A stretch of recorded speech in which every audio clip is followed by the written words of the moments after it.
ಎಲ್ಲರಿಗೂ ನಮಸ್ಕಾರ. ಇವತ್ತು ಜಗಳೂರು ಇಮಾಮ್ ಸಾಹೇಬರ ಬಗ್ಗೆ ನಾನು ನಿಮ್ಮ ಮುಂದೆ ಸಂಕ್ಷಿಪ್ತವಾಗಿ ವಿವರಿಸಲಿದ್ದೇನೆ. ಜಗಳೂರು ಮಹಮ್ಮದ್ ಇಮಾಮ್ರವರು ಈ ನಾಡು ಕಂಡ ಅಪರೂಪದ ಧೀಮಂತ, ತತ್ವನಿಷ್ಠ, ಸಂಪನ್ನ ರಾಜಕಾರಣಿ.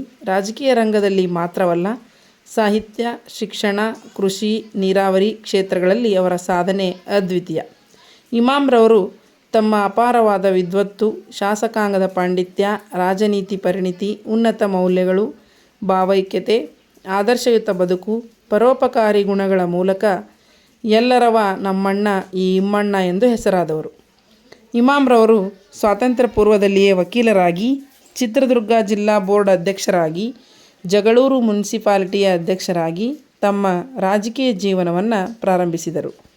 ಮೈಸೂರು ಮಹಾರಾಜರ ಕಾಲದಲ್ಲಿ ಮೈಸೂರು ವಿಶ್ವವಿದ್ಯಾಲಯದ ಸೆನೆಟ್ ಸದಸ್ಯರಾಗಿ, ಪ್ರಜಾಪ್ರತಿನಿಧಿ ಸಭೆ, ವಿಧೇಯಕ ಸಭೆಗೂ ಸದಸ್ಯರಾಗಿ, ರಾಜ್ಯ ವಯಸ್ಕರ ಶಿಕ್ಷಣ ಸಂಸ್ಥೆಯ ರೂವಾರಿಯಾಗಿ, ರಾಜ್ಯ ಪಾನ ನಿರೋಧ ಸಮಿತಿಯ ಅಧ್ಯಕ್ಷರಾಗಿ ಸಲ್ಲಿಸಿದ ಸೇವೆ ಅನುಪಮವಾದುದು.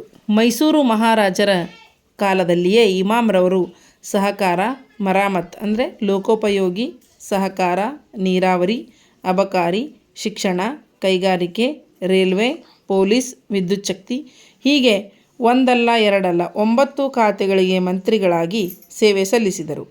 ಕೆಲಕಾಲ ಹಂಗಾಮಿ ದಿವಾನರಾಗಿಯೂ ಕಾರ್ಯನಿರ್ವಹಿಸಿದ ಧೀಮಂತಿಕೆ ಅವರದು.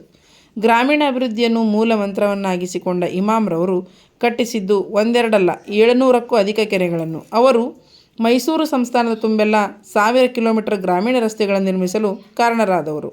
1000ಕ್ಕೂ ಅಧಿಕ ಶಾಲೆಗಳನ್ನು ಪ್ರಾರಂಭಿಸಿದವರು. ನ್ಯೂ ಟೈಪ್ ಸ್ಕೂಲ್ಸ್ ಎಂಬ ಹೊಸ ಬಗೆಯ ಶಾಲೆಗಳ ನಿರ್ಮಾತೃ ಇಮಾಮ್ ಸಾಹೇಬರು. ಶಿವನ ಸಮುದ್ರ, ಶರಾವತಿ, ಭದ್ರಾ ಜಲಾಶಯಗಳು ಇಮ್ಮಣ್ಣನ ಹೆಸರನ್ನು ಸಾರುತ್ತವೆ. ಇಮಾಮ್ರವರ ಕ್ರಿಯಾಶೀಲ, ಅರ್ಥಪೂರ್ಣ, ಉನ್ನತ, ಉತ್ತುಂಗ ಕಾರ್ಯಗಳನ್ನು ಮೆಚ್ಚಿ ಮೈಸೂರು ಮಹಾರಾಜರು ಇವರಿಗೆ ಮುಷೀರ್ ಉಲ್ ಮುಲ್ಕ್ ಎಂಬ ಬಿರುದನ್ನು ನೀಡಿ ಗೌರವಿಸಿದರು. ಸ್ವಾತಂತ್ರ್ಯ ನಂತರವೂ ಕೂಡ ಜೆ.ಎಂ. ಇಮಾಮ್ರವರು ಮೈಸೂರು ರಾಜ್ಯ ಸರ್ಕಾರದಲ್ಲಿ ವಿಧಾನಸಭಾ ಸದಸ್ಯರಾಗಿ ಆಯ್ಕೆಯಾಗಿ ಪ್ರಾರಂಭದ 4 ಜನ ಮುಖ್ಯಮಂತ್ರಿಗಳ ಅವಧಿಯಲ್ಲಿ ವಿರೋಧ ಪಕ್ಷದ ನಾಯಕರಾಗಿ ಅಮೋಘ ಸೇವೆಯನ್ನು ಸಲ್ಲಿಸಿದವರು. ಒಬ್ಬ ವಿರೋಧ ಪಕ್ಷದ ನಾಯಕ ಹೇಗಿರಬೇಕೆಂಬುದನ್ನು ಮಾದರಿಯಾಗಿ ನಾಡಿಗೆ ತೋರಿಸಿಕೊಟ್ಟವರು ಇಮಾಮ್ರವರು. ವಿಧಾನಸೌಧದ ಹೆಬ್ಬಾಗಿಲಿನಲ್ಲಿರುವ ಸರ್ಕಾರದ ಕೆಲಸ ದೇವರ ಕೆಲಸ ಎನ್ನುವ ವಾಕ್ಯವು ಇಮ್ಮಣ್ಣನವರದೇ.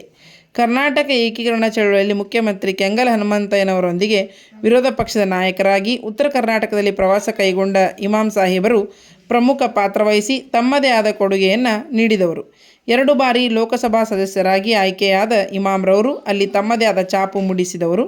ಹಂಗಾಮಿ ಸ್ಪೀಕರ್ ಆಗಿಯೂ ಇವರು ಸೇವೆಯನ್ನು ಸಲ್ಲಿಸಿದರು. ಶಾಸಕ, ಸಂಸದನಾಗುವುದು, ಮಂತ್ರಿಯಾಗುವುದು ಹೆಚ್ಚುಗಾರಿಕೆ ಏನಲ್ಲ.